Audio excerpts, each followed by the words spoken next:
Il est plus qu'urgent. Je pense qu'il est plus qu'urgent de soumettre désormais les personnes devant occuper certaines fonctions étatiques dans notre pays à des examens psychiques. Surtout si ces personnes ont eu à faire de la prison. Parce que les explications de l'ancien prisonnier de la CPI et chef rebelle aux allures belliqueuses révèlent une forme de schizophrénie couplée avec de la paranoïa très avancée. Il n'y a que les schizophrènes qui sont capables d'inventer des histoires, des scénarios et les expliquer avec autant de précision.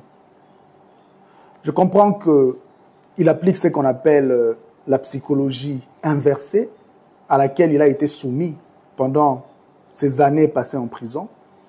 Et la psychologie inversée consiste à imputer à l'autre ce qu'on compte faire soi-même. N'oubliez pas que nous parlons d'un ancien chef rebelle qui a commencé sa rébellion meurtrière de nulle part.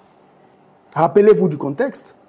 Laurent Désiré Kabila renverse la dictature de Mobutu, dont jouissait en grande partie sa famille. Et le jour où Laurent Désiré Kabila décide de chasser les Rwandais, c'est ce jour-là qu'il vient avec les Ougandais, les étrangers, avec comme prétexte libérer les Congolais. Banaki Mbote, baitidia nyonso ya kisasa, ista ipene, na kwa kotanga bakombo te.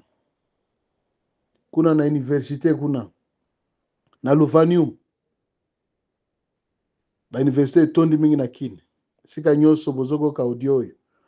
Oyo eza pona bino, ozi audio otindeli moninga. O partager audio oyo. Baitidia ya République démocratique du Congo na capitale na Kinshasa bino nde avenir ya lobby, pourquoi pas ya lelo. Tozo mona Jean-Pierre Mbemba Gombo, ministre ya transport, akomi ko sensibiliser bana bakende na armée. Siko ekomi turi ya kende kotala baitidia atia bino ba idéologie na ye ya MLC ya Kalawana. Baitidia me bino boza mayele. Tomona ki bino bazo instrumentaliser bino na IDPS na kala boze kosala ba marche contre le régime ya Joseph Kabila Kabange, président oya abimaki. Bozo kosala ba manifestation par-ci par-là. Sikoyo nazo kamwa bino ba etidia ba parana bino ba bimisi mbongo ebele kotangisa bino. Biso nyusu tozotia eliki atoyebike bino nde kati na bino ba ministre ba kozala ba gouverneur ba PDG ba député ba kouta kati na bino. Kasi eza mawa mingi pona bino moko ba etidia bozoko ka audio oyo. Tango nazoko mona Bemba zoya kokosa bino ezo sala mawa makasi. Vraiment ba etidia ya ville ya Kinshasa. Siza otozokota 7e année ya régime ya Félix Tshisekedi Tshilombo. Nini oyo Jean-Pierre Bemba Gombo akoki koya kokosa bino. Bondi melaye. Depuis ke boza wana namona ki Félix Tshilombo akendaki na Ipene na université ya Ipene wana. Alobaki akotiela bino Canal Plus. Soki wifi. Est-ce que wifi penza bino ba etidia wifi nde na siza oyo bila oyo ba etidia pe bazui na régime ya Félix Tshilombo ezaka ka wifi ba etidia na régime ya son excellence Joseph Kabila Kabange bozaki na mituna ebele opposé ba mituna ebele bozoko marché oh boye siko lelo bovandi nye bozoko lobate tribalisme, détournement, népotisme et compétence. Embouteillage, balabala ezate. Érosion na érosion. Mboka mobimeza balabala te. Lukutana ba voyage inutile. Bovandi kimia ba etidia. Bozoko lobate. Siko to comprendre. Ba etidia ya Kinshasa. Attention boko ba tribaliste te. makambo bozo kosala ezo sepelisa mboka te pe ezo sepelisa nzambe te baitidia ya Kishasa. Pourquoi bovandi kimia? Bovandi nye bozo loba te. Mbemba yo kokosa kosabino avant mbemba akende ce pays. Chaque ndako na Kinshasa ezaka na tramutina mopanga ya munene. Nani asomba yango? Eza mbemba te avant akende na ce pays asombelaki bakinwa ba machete po babuma baswahili. Siko lelo ndi abandi kokosa Moswahili mongala soki nini po ayako kosa kosabino yaye ezokota mutu aza na transport azokoka transport te sikoyo akoti makambo ya kosensibilize bato donc azoye barole na ye na mboka atake ministre ya transport akoti makambo ya kosensibilize parce que aza na plan ya mbemba toyebi yango mbemba olingi obeta Félix coup d'état toyebi plan na yo olingi osala nde Félix coup d'état oyo Félix azaka na ye mayele te mbemba akobeta coup d'état moko ya propre no koyoka nde plan ya mbemba aza na yango wana yo mbemba ozokota makambo oyo kanisi bato baza bazoba bandeko ya Equateur nazo tuna nanu mbemba ozaka ekoloni Jean-Pierre Mbemba ozaka Ngbaka oza Ngwande oza ekoloni oza Mongo oza ekoloni bon lelo na suki wana nanu pona yo moko parce que avant utia munoko likolo parce que oza pomba okanisi bato bayibe oza nani mbemba makambo ya mboka RDC oza tango ya Mobutu te Mobutu nde atia bino liboso bomvwami siko kanisi bino nde bokomi ka ba dirigeant ya RDC te mbemba esi bozwi mbongo esi bolie mboka esali bino ba patron kombo na bino yebani vanda kimia kanga munoko na yo kanga mbanga na yo mbemba tika koloba sino tokokota muzindo na yo toyebisa yo mbemba oza nani tokoyebisa yo outa wapi komi sala te omisala komi na tenor donc yo mbemba nde olobi igwe olobi mbemba attention Congo eza biso nyonso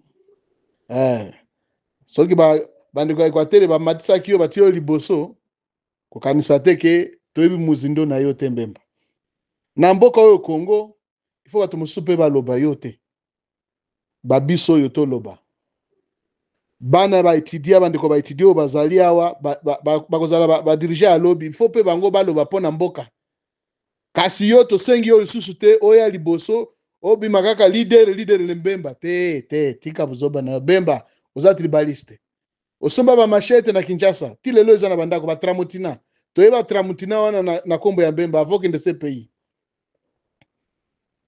oyoki tika baje wana MLC na Kinshasa eza te wana makambo ya kala mbemba oza na carton rouge tika okosa ba etudia wapi maele na bino boza ba intellectuel bozolakisa yango te compétence na mutu ya mboka bovandi kimia donc to mona sikoyo awa penza soki tozosala gouvernement to banda sikoyo kotala makambo ya ba diplôme te parce que bato tozomona kende ba intellectuel ya mboka mayele eza te gouvernement oyo ya babido ezo kokosa kosabino bozosala marche te bovandi kimia sikoyo oyo baetudia ndenge nini donc to banda kozwa ba chef d'avenir tozwi meme na ba chef coutumier mutu nyonso akobima aza na idea ya malamu mpona kobongisa mboka koma mokonzi totala suna baetudia te parce que tomona baetudia bavide mayele na bino nyonso bosalaka marche te mboka ezobeba bazoyiba bamillion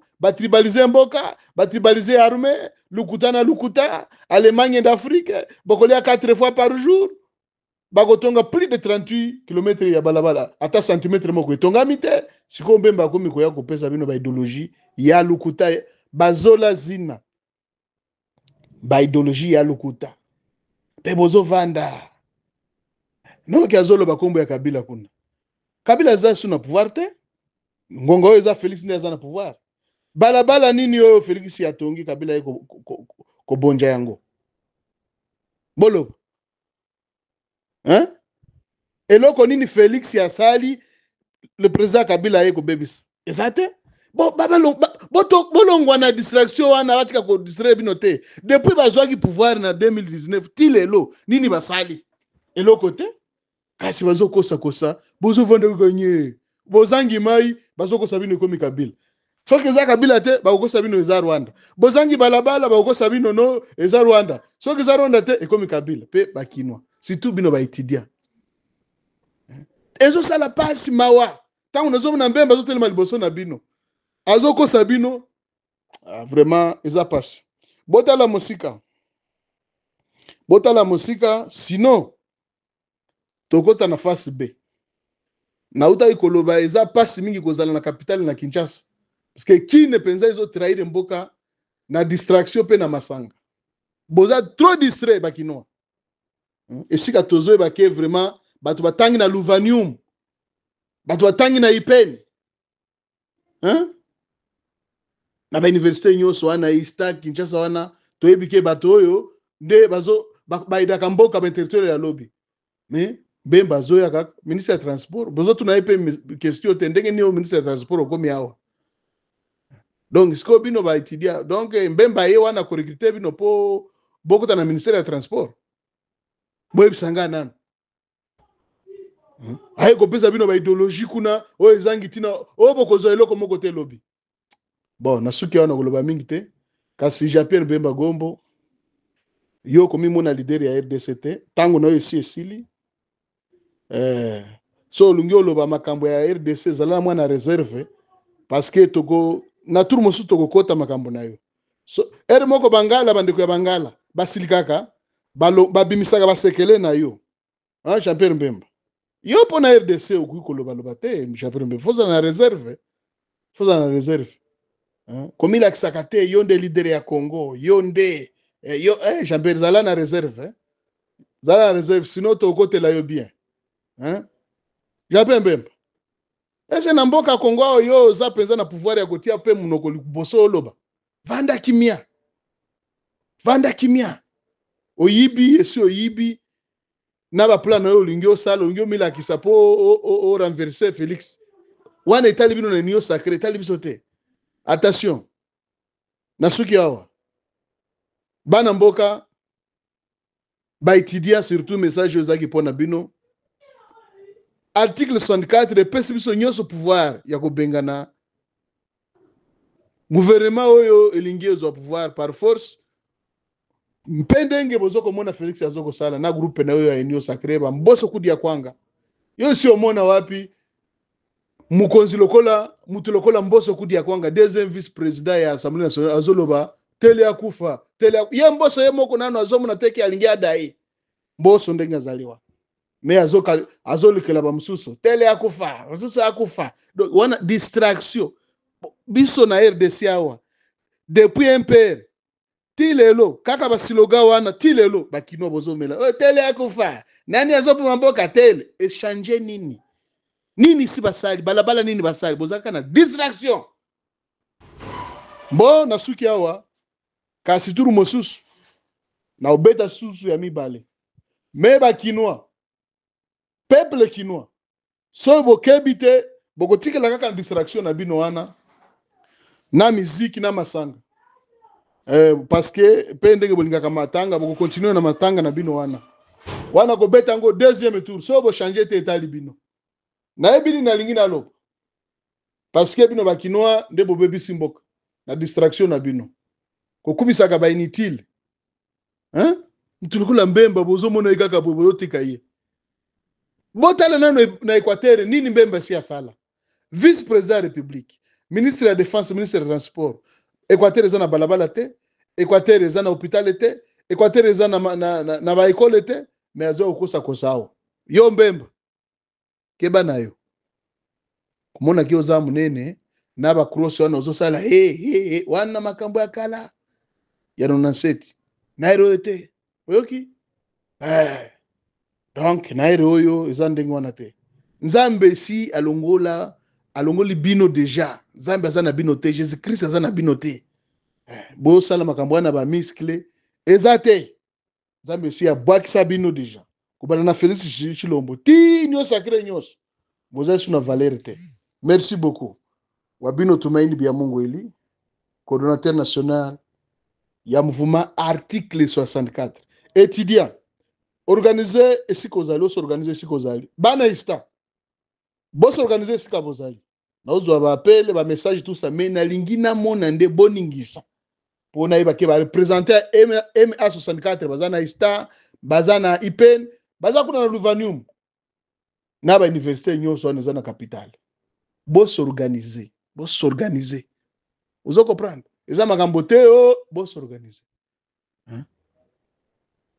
koyambaka bato lokola ba Jean-Pierre Mbemba te merci beaucoup Zambia pambola bino